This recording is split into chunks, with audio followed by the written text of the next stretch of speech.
Hello and welcome to SRIRAM's IES.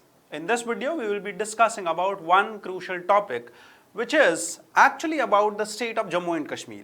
Herein, the government has issued a circular in which it is clearly mentioned that all the teachers and all the professors should vet and check all the content and books which are there being referred through colleges by scholars, professors or students. All the books which they are referring to, all the material which they are studying, it should be checked thoroughly, and you should see if there is any problematic material, it should be removed from the circulation. Now, what is this problematic material? Does the state actually hold this responsibility of checking the material which is being referred by the students, or does the state actually have to intervene into the autonomy of the educational institutions? Now, this is one such question which was asked in this editorial, and we will be discussing it thoroughly. That what are the constitutional provisions, how the state can intervene, what are the different aspects of this news. We will be referring to everything. So, come and let's understand what has recently happened. So, there are around 50 academic departments of Jammu and Kashmir, Kashmir University and valley-wide colleges which are carrying out a comprehensive screening of books so that they can remove all the material which is problematic, or I would say which government calls problematic. Now, what is this problematic material and why are these I would say scholars or professors checking? What are they checking? They are checking two things: whether the material is anti-India or is it pro-separatist. If it is anti-India or pro-separatist, both the material should be removed. Now, the government circular clearly mentions that the academicians should evaluate the books based on academic merit, that does this book or does this content actually value add to the academic merit of the student? Is there factual authenticity to it? Is it factually correct? Has the material being verified by different authors? Is the pedagogical relevance there and educational value? Is it consistent with Constitution of India? Is it consistent with the laws and national education policy? So that is what government actually wants. That is this material actually genuinely valid? Is it necessary to be taught? Is it necessary to be referred? Is it actually important for the pedagogy, or what else is there? Is it in consonance with the Constitution of India or not? Understood? Further, why is it in news? Because the material contains pro-separatist or anti-India sentiments. Because this material, if you remove the problematic books, maybe it will also help us to achieving the nationalization and the nationalist fervor in the population and demography of Valley, which otherwise has been under the influence of terrorism, which has been under the influence of cross-border terrorism. Understood? Now, let's move further and understand the process includes reviewing of the books, identifying the material and then removing this material, because we need to have compliance with all these circulars.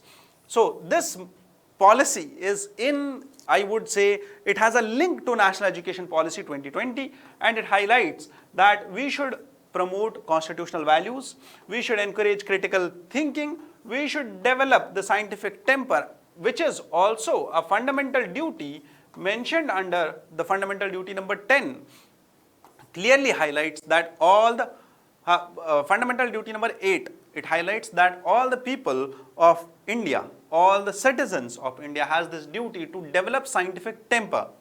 Further, ensure quality and holistic education and promote national integration.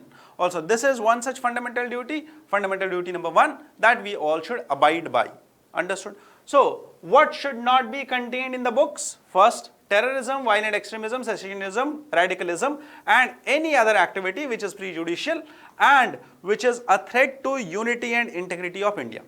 If any such material is found in the books, this should be removed at all. We all agree to it. Very simple. Now, why is it important and what are the arguments in favor of this decision? First, it ensures national security. It will help us in ensuring national security because it will prevent the educational spaces from being used as hubs of extremism and separatist propaganda. Now, the recent most example of this has been the recent Delhi bomb blast, which was there near Red Fort, and in which the doctors were involved. That is why we need to clean up. We need to clean up all the literature, because that is one such thing which Gramsci once told. है ना, ग्रामसी एक political thinker है, वो बताते हैं that how the newspapers, media, literature is actually used as a tool to establish the discourse inside the society. So therefore, this one such decision about Jammu and Kashmir, UT, and cleaning of all the literature from the colleges, universities is one such thing which will help us in ensuring national security, in ensuring that we can eliminate the separatist propaganda, we can eliminate the influence of terrorism from the valley. Understood?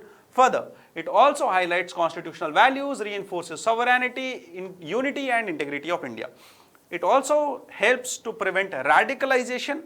It helps to ensure that all the I would say academic material is standardized and social harmony is there.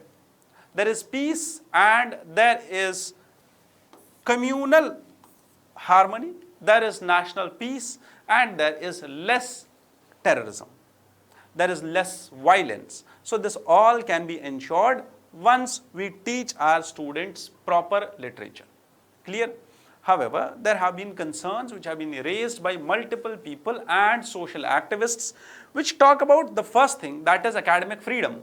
Is it actually important for the state to intervene into the institutional autonomy of universities? Isn't it a vague criteria to just say that this content is problematic in nature? You should highlight it. What actually is problematic in it? Why is it problematic? Is it actually hampering sovereignty? Is it actually hampering the security of the nation? Is it actually hampering or promoting terrorism or separatism? Or is it actually highlighting the anti-India sentiment? Now, all of this should be clearly defined. That is what has been highlighted by whom? Social activists. Further, how much impact of it, or how much is there risk of subjectivity? Is the author actually being checked?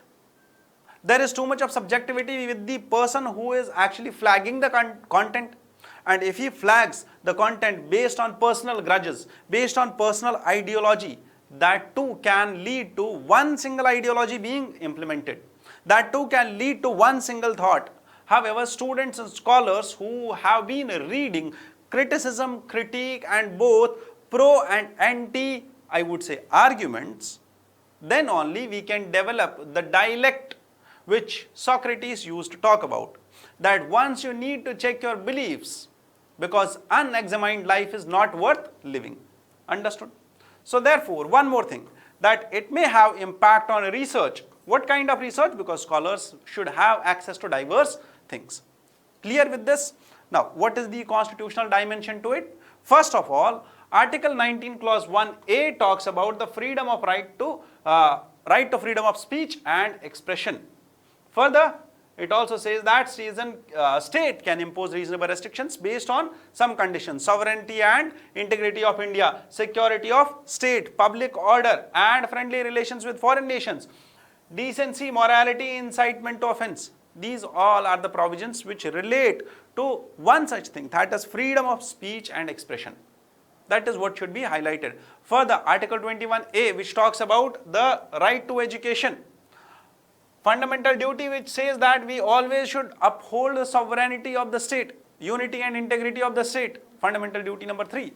So therefore, it says that when you talk about those critical matters which are clearly, I would say, hampering, or which are clearly intervening, or which are clearly interfering into the communication lines of the state, into the web of the state, there is a thin line, a wafer thin line, which is between the control and regulation. Therefore, we should suggest one thing at the last, that is a balancing act, that how we can balance both national security and academic freedom. And once we balance that, that is the only key where we can ensure that there is inquiry also and there is academic excellence also. Both the two things are there.